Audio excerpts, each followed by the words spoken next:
के वो तेरा भैया, यहाँ इम्तिहान इम्तिहान इम्तिहान इम्तिहान।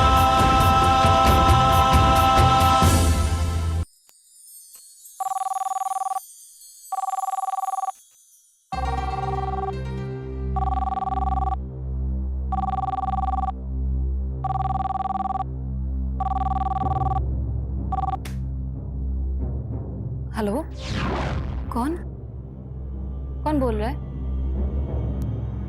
किससे बात करनी है आपको? बस यही आवाज सुनने के लिए हमारा कान तरस गया था प्रिया जी। प्रिया जी, हमारा जिंदगी यहाँ एकदम नरक हो गया। देखिए प्रिया जी, आपसे प्रार्थना करते हैं कि प्लीज फोन मत रखिएगा, बस हम सब बात करते रहे। अभी आपका हेलो का आवाज जो हमारा कान में गया है, वो समझिए कि वो आवाज का खाना को याद करके हम कुछ दिन और बिता देंगे प्रिया जी। अब आप कुछ बोलिए चाहे मत बोलिए, लेकिन फोन मत रखिएगा प्रिया जी, प्लीज। कहे कि हम आपका सांस को भी महसूस कर सकते हैं प्रिया जी।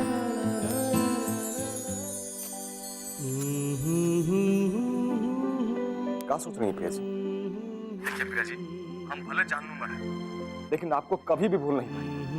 और आप जानती हैं, ये दूरी जो है ना, अब वो भी बहुत जल्दी खत्म हो जाएगी। हम आपके हैं और खाली आपके ही रहेंगे। दुनिया में कोई भी ताकत हमको आपसे दूर नहीं कर सकता प्रिया जी।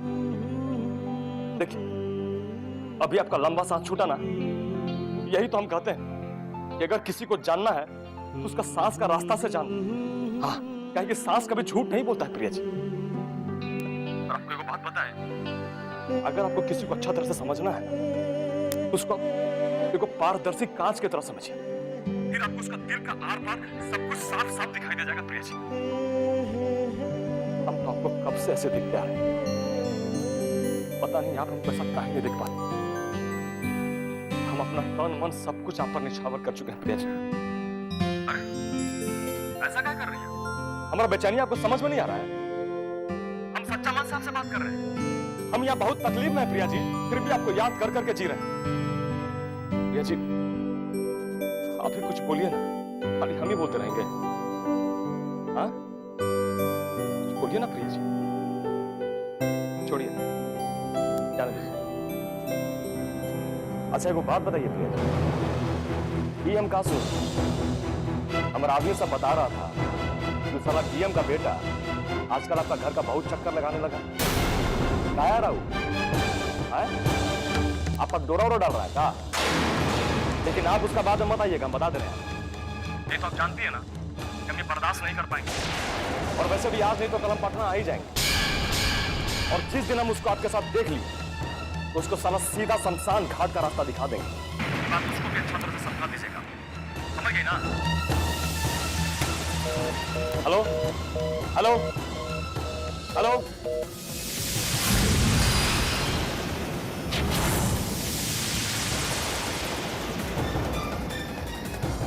फोन काट प्रिया जी। चलिए कोई बात नहीं, लेकिन हमको अपना जिंदगी से काटने का कोशिश मत कीजिए, नहीं तो आप जानती नहीं है कि हम क्या करें।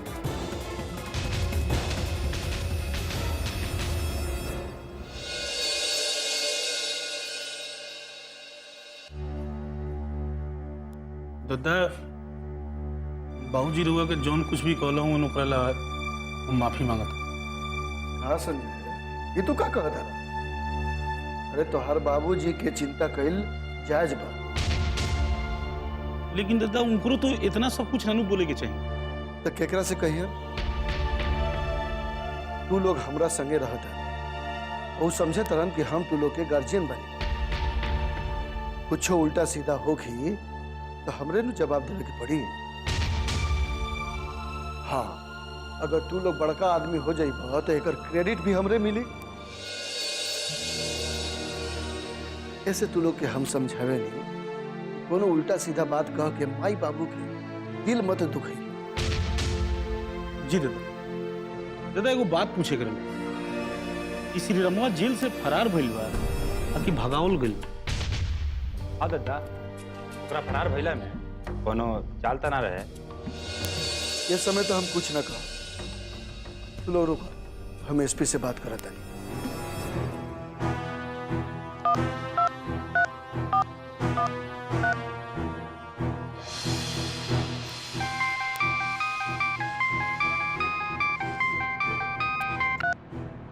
हाँ एसपी साहब। हाँ गज्जन जी नमस्कार, बोलिए। नमस्कार नमस्कार। उस सिरमवा जेल से कैसे फरार भइले कुछ पता चलल है? हाँ भाई, यही पता करने में लगे हुए हैं। पुलिस को शहर के कोने कोने में फैला दिए हैं। एयरपोर्ट, रेलवे स्टेशन, बस अड्डा, हर जगह निगरानी रखी जा रही। तनी जेल अथॉरिटी से भी बात करके देखी। ये बहुत बड़ा सवाल बा, रउआ ऊपर दाग लाग सकेला। चंद्रकांत के घटना के बाद इस श्री राम वाला मामला से मैसेज अच्छा न जाए। अच्छा तो हम फोन रखा था नहीं। अरे उस श्री रामो वाला मामला से एसपीओ बहुत परेशान बा।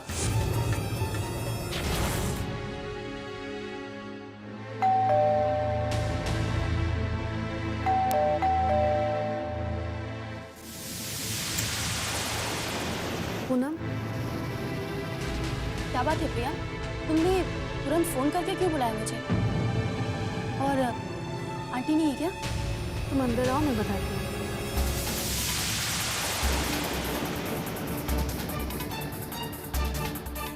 क्या हुआ? पूनम, वो मम्मी कुछ जरूरी काम से बोरिंग रोड गई है, इसलिए मैंने तुम्हें बुला लिया ताकि ठीक से बात कर सकूं। ठीक से बात कर सकूं? आंटी से तुम कुछ छुपा रही हो? नहीं, मम्मी से छुपाने जैसी कोई बात ही नहीं है, लेकिन आज जो कुछ भी हुआ ना, वो मैं मम्मी से डिस्कस नहीं करना चाहती। बेकार में ही परेशान हो जाएगी।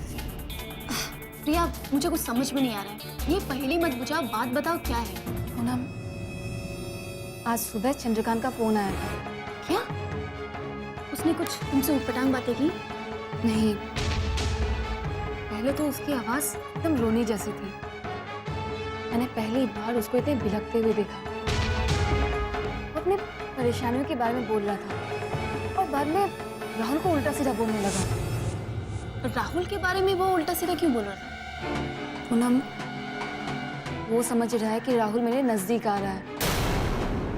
अब वो मेरे नजदीक आए या दूर जाए, उससे चंद्रकांत को क्या मतलब है?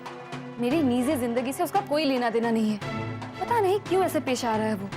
प्रिया, एक तरफा प्यार में यही होता है। वो बेवकूफ है क्या पूनम? वो जानता है कि मैं उससे प्यार नहीं करती हूँ। मैं उसकी शक्ल तक नहीं देखना चाहती। तुम्हारी पसंद नापसंद से उसको कोई मतलब नहीं है। वो बस इतना जानता है कि वो तुमसे प्यार करता है, और मुझे तो ये भी नहीं पता कि वो तुम पे कितना भरोसा करता है। लेकिन हाँ, एक बात मैं जरूर जानती हूँ कि वो अपने प्यार पे बहुत भरोसा करता है, और उस प्यार को पाने के लिए वो कुछ भी कर सकता है। प्रिया, कुछ भी। मुझे लगता है कि राहुल को बता देना चाहिए कि वो क्या धमकी दे रहा है। प्रिया, मुझे तो कुछ समझ में नहीं आ रहा है, आखिर तुमने उससे बात क्यों की? मैं क्यों उससे बात करना चाहूंगी? लेकिन जब भी मैं फोन रखना चाहती थी, उसने बोले कि फोन मत रखिए, मुझे बात करनी है। मुझे ऐसा लग रहा था कि जैसे वो मुझे देख रहा है। समझ में नहीं आ रहा पूनम, मैं क्या करूं? प्रिया, मुझे लगता है कि जो तुम राहुल को ये सब बात बताने की सोच रही हो, ठीक ही सोच रही हो। आखिर राहुल डीएम का बेटा है, कुछ तो कर ही सकता है वो डीएम का बेटा है तो वो मंत्री का बेटा है पूनम। वो ज्यादा ताकतवर है। सच में प्रिया, मतलब इन सब झगड़े की वजह से ना मुझे तो पटना में रहने का मन ही नहीं कर रहा है। पटना से मेरा मन ही उखड़ गया है। मन तो कर रहा है कि वापस दिल्ली में जाके एडमिशन करा लूं अपना। पूनम, इस वक्त मेरे बारे में सोचना तुम। लगता है मम्मी आ गई।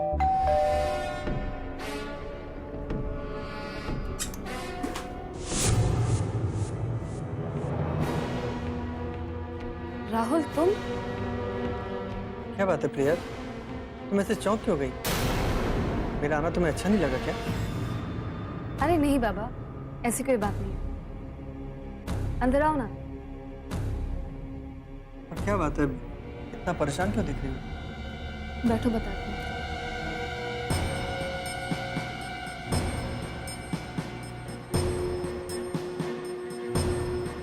प्रिया, तुम्हारा चेहरा क्यों लाल है?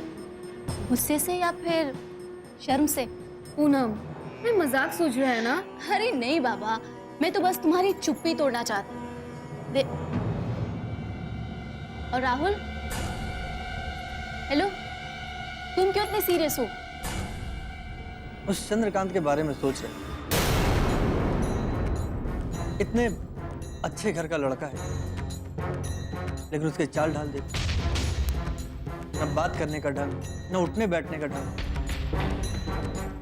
कभी कभी तो सोचते हैं कि क्या उसके घर वालों को उसकी जरा भी परवाह नहीं,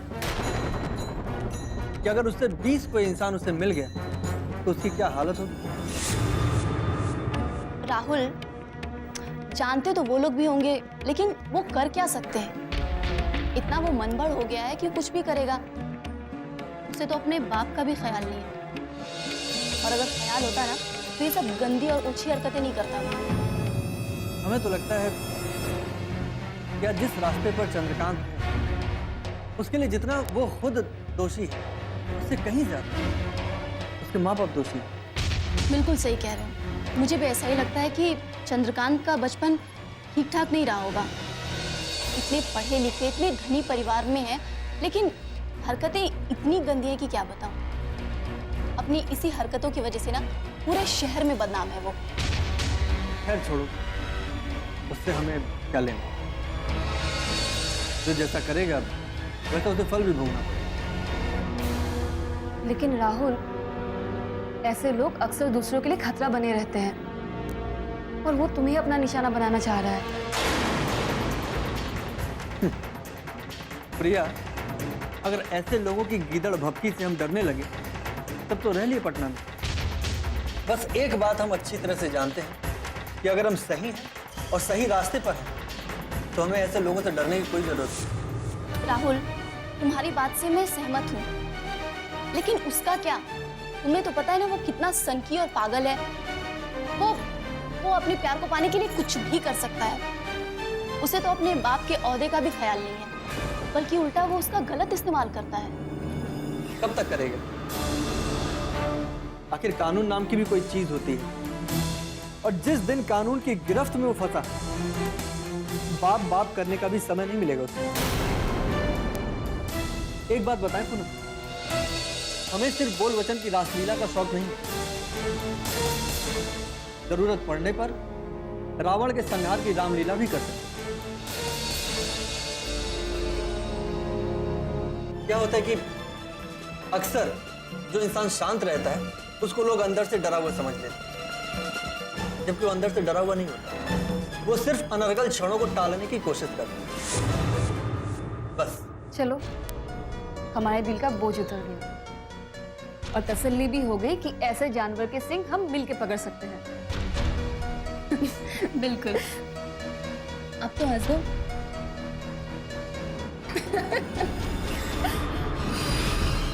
प्रणाम जी। खुश रहा संजय, खुश रहा। गुरु से गुरुआई सीख रहा बाड़ा ना, सीख ला, बहुत काम आए। यही खातिर तो रउआ लगे लायल बनी संजय के, कुछ तंत्र मंत्र करो के दे दी।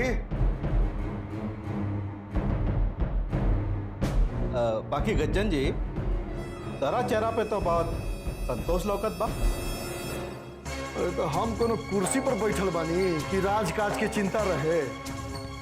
और ये हो रहा बा, एकर तोरा तरीको चिंता नहीं के का? चिंता उनका होखे जेकरा मन में पराजय के डर होखे। तोरा के का लागे? पहले रउए बताई कि का गुना गणित कैले बानी, कितना आदमी मणिकांत के पक्ष में जा सकेला। मार गणित से तो हम सेफ, बाकी दिल्ली के दूत लोग कर। तो दिल्ली के दूत लोग से कोनो संकेत मिलल हा? अरे संकेत तो पहले ही मिल गए थे। आला कमान 15 दिन में रिपोर्ट सौंपे के बाद कर रहा। अब दिल्ली में वरिष्ठ नेता लोगन के बैठक हुई, उसके बाद निर्णय आए। बस समझ लो कि महीना भर दिन तक निकलिएगी। अब तू बतावा कि तोहार गणित का कहत बा? मणिकांत के तो होश उड़ गई बा। अब उनका पता चलता कि मुख्यमंत्री बनल आसान नहीं खे। विधायक के पटावे में उनकर पसीना छूटा था। आजकल संजय लगातार पार्टी कार्यालय में जात बढ़े। इनकर कहनाम बा कि राउर पलड़ा भारी बा।